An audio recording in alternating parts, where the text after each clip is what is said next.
Bienvenue dans ce temps de parole sur Quasi FM et KTV. Je le disais, juste avant le générique, un véritable précurseur du mal-être mahorais, pas précurseur du mal-être, mais de cette philosophie et de l'analyse du mal-être mahorais, Samuel. On l'a vu dans un ouvrage, on l'a vu chaque fois qu'il est, et entendu chaque fois qu'il est venu sur notre plateau. On reçoit Mahmoud Aziari ce matin. Mahmoud Aziari, bonjour. Bonjour Sam, bonjour Flo.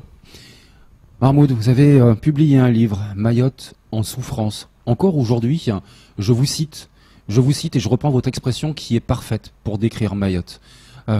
Décrivez-nous Mayotte en souffrance, s'il vous plaît. J'ai vu ça, effectivement, Sam, dans le journal, ça me fait plaisir, mais plusieurs fois d'ailleurs. Le sous-titre, c'est « Mensonge et manipulation d'État ». Et à l'intérieur de l'ouvrage, je suis arrivé à expliquer à un moment donné, en partant toujours d'une expérience que j'ai vécue pendant 10 ans, ici, en disant le centre du problème, c'est le mépris d'État. Alors je vois aujourd'hui dans les articles Dupont-Aignan qui dénonce le mépris d'État dans les Outre-mer. J'ai discuté avec des gens de Saint-Martin qui disaient la même chose, à La Réunion, etc. Le mépris d'État. Et ce mépris d'État, pendant des années à Mayotte, s'est transformé par cette idée de mentir chaque fois et de manipuler chaque fois pour faire croire aux gens qui sont heureux, jusqu'à même à leur dire à un moment donné, mais vous avez un sentiment d'insécurité, ce n'est que sentiment.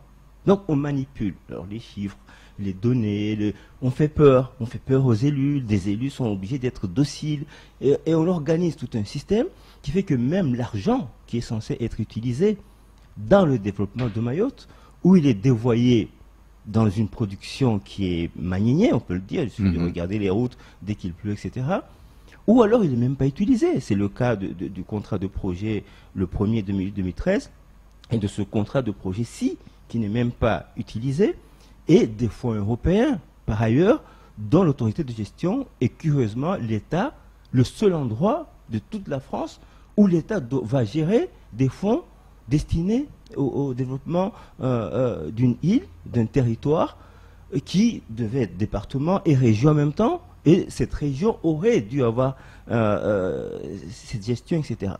Donc, tout ce que j'ai essayé de décrire, et c'est ça qui me fait peur même avec le mouvement actuel que j'ai soutenu dès le départ, c'est que la façon dont Mayotte est gérée, la façon dont Mayotte est structurée encore aujourd'hui, fait que de toute façon, les choses vont être très graves.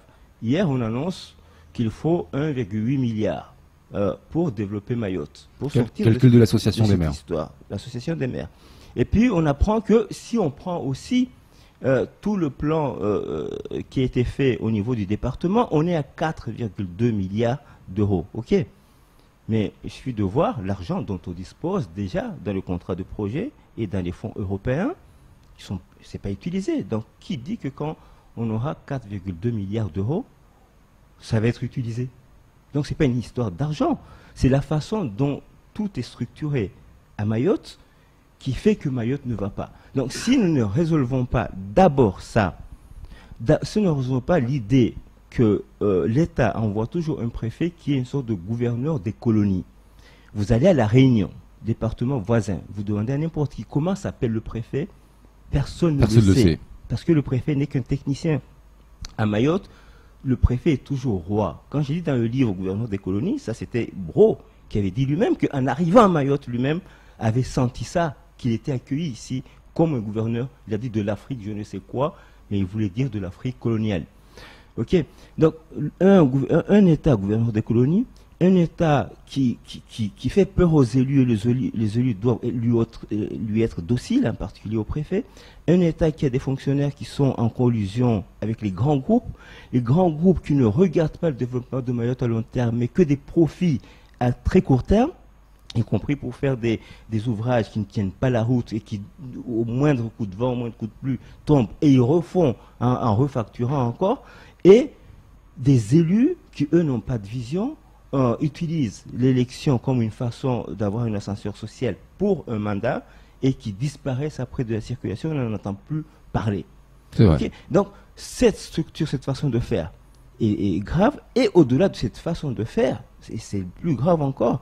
C'est pour ça que j'ai amené une photo ici qu'on peut montrer, où on montre que investir dans le capital humain, dans les gens, est le moteur d'un développement, d'une croissance économique et donc de la richesse. Or, à Mayotte, qu'est-ce qu'on a fait? Pendant des années, on a négligé cette histoire. On a même pensé que les ingénieurs, les architectes, les médecins, les enseignants, tout ce beau monde viendrait de l'Hexagone. Et c'est ce qui se passe encore aujourd'hui.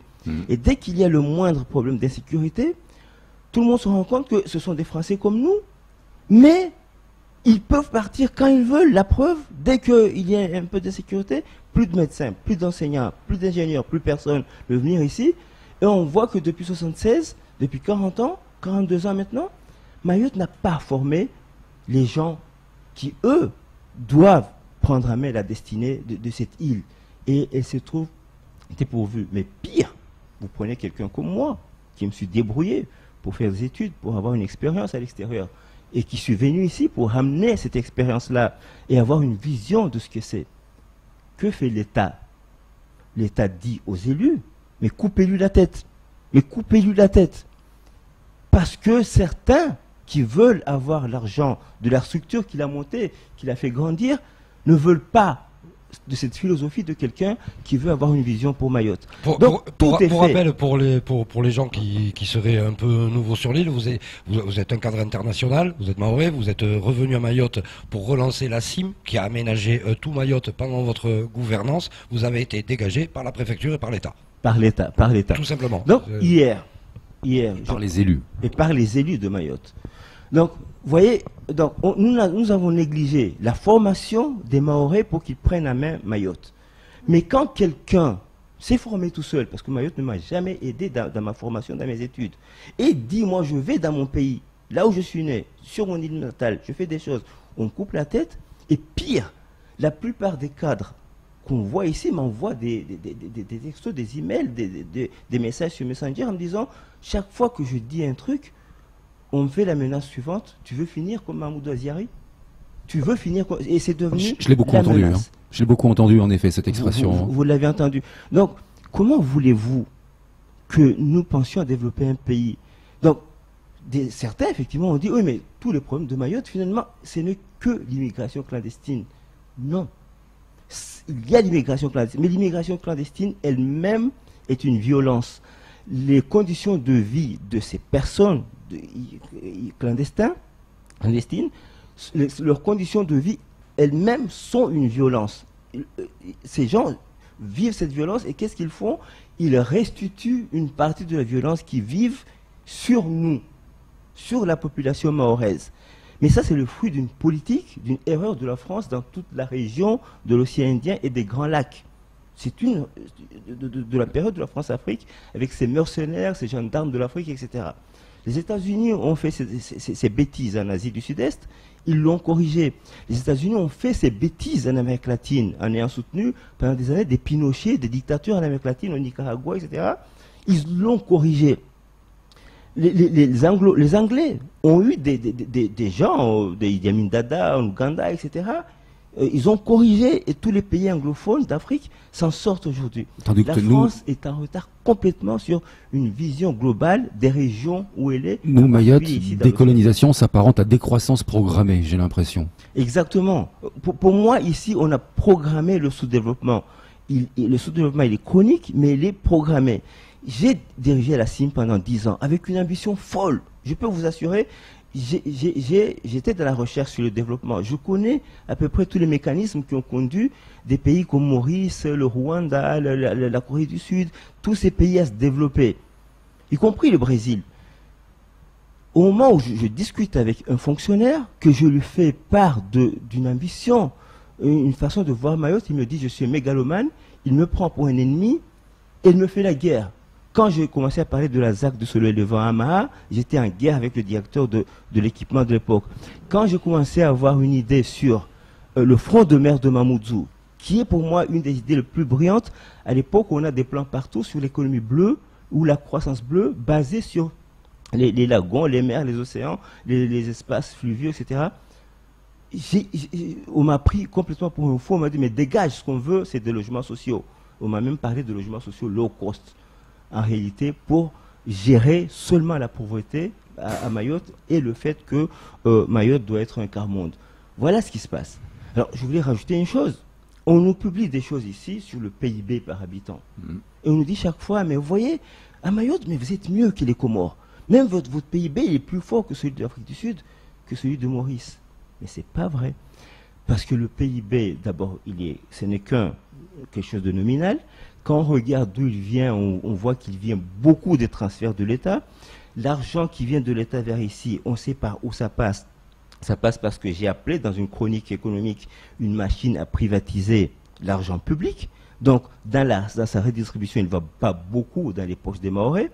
Avec l'avis. Il ne se traduit pas en emploi, en tout cas. Non, voilà, il ne crée pas d'emploi, il ne crée pas de développement. La preuve, vous n'avez pas d'infrastructure, pas de gymnase, pas de stade, rien, pas de route, pas rien, alors qu'on nous dit qu'il y a une croissance économique. C'est que l'argent va toujours au même endroit.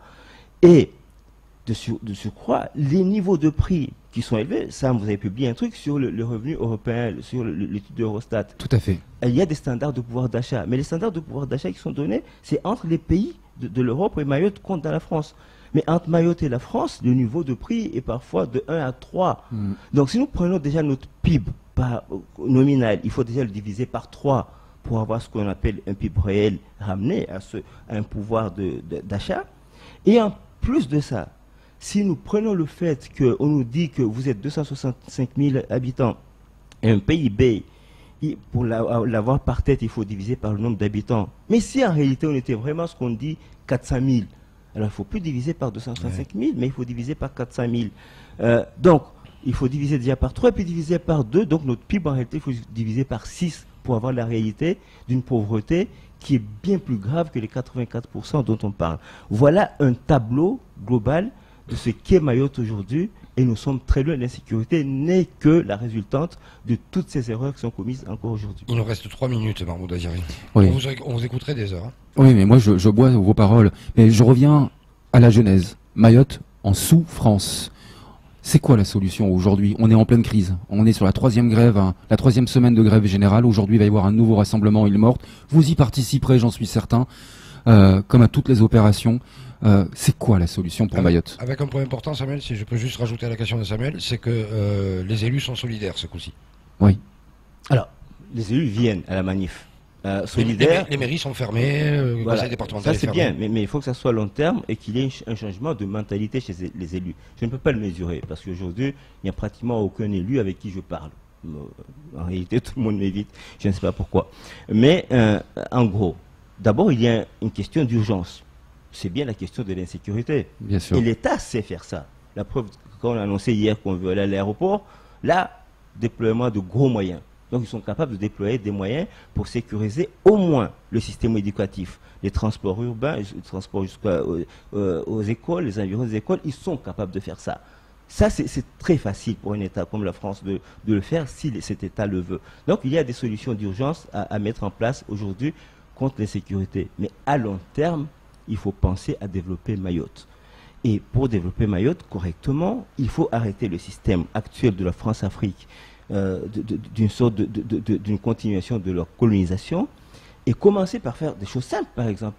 Pourquoi aucun préfet n'a déjà été préfet avant de venir à Mayotte?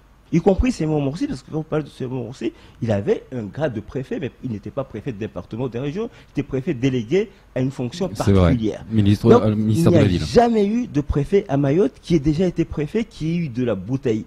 Ils sont tous venus ici comme stagiaires pour se faire titulariser, donc pas opérationnels.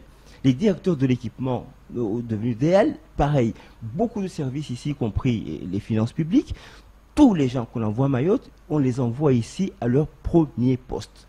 Pourquoi le département le plus difficile, le plus en retard, au lieu de mettre les meilleurs? Parce que plus c'est difficile, plus on cherche à mettre les meilleurs, mais ici, plus c'est difficile, plus on met les novices. Les contractuels. Voilà. La première chose. La deuxième chose à laquelle je tiens, c'est la justice. Pour moi, dans le système démocratique du XXIe siècle, moderne, l'élément clé, c'est la justice. Tout tourne autour de la justice. Et la justice doit à la fois sévir sur les petits délinquants et sur les grands délinquants. Parce que les petits délinquants, ils vous prennent votre portable, ils vous rendent la vie compliquée, mais le gros délinquant empêche carrément votre pays d'avancer. Parce qu'il y a une forme de corruption qui est sourde, qui va jusqu'aux élus et qui corrompt tout un système. Et Et c'est le système que j'appelle France-africain et qui empêche les choses de développer. La Réunion, au début des années 90, ils ont envoyé une sorte de squad qui est venu assainir la situation. Avec le procureur Legras, oui, tout à fait. Un de ces juges... 50% des élus en prison. Un de ces juges est un ami avec qui je pratiquais le karaté à Paris, donc il me racontait comment la mission a été donnée, ce qu'ils ont fait. Il faut assainir complètement le système, les fraudes, les magouilles, tout ce qui gangrène le système doit disparaître. Et troisième chose, dans les collectivités, au sein de l'État, pour les fonds européens, dans les collectivités, pour les projets, etc., mettre des gens bien formés, pas corruptibles, et qui vont faire le job correctement. Et à ce moment-là, quand on aura assaini le système, un élu visionnaire, des techniciens, une technostructure bien formée, pas forcément des Mahorais, parce que si on ne les a pas, il faut aller les chercher là où ils sont.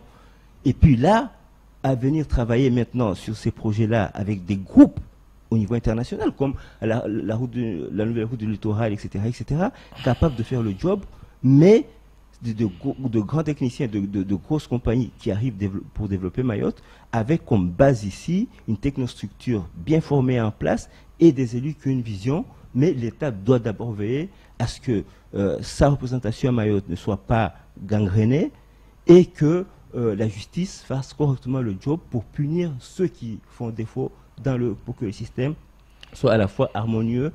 Donc, pour conclure, je dirais juste une chose. L'excellence dans la structuration de là où on veut travailler et l'harmonie retrouvée au sein de la population à travers la culture, le sport, la religion, etc., le vivre ensemble. Et ces deux éléments sont les deux piliers d'un bon développement qui est durable et qui profite au bien-être de la population. Mahmoud Aziari, merci beaucoup. Merci beaucoup d'être venu vous exprimer sur ce plateau. C'est toujours trop court. Je pense qu'on va avoir l'occasion de vous recevoir à nouveau très prochainement. J'espère. Pour ce temps de parole.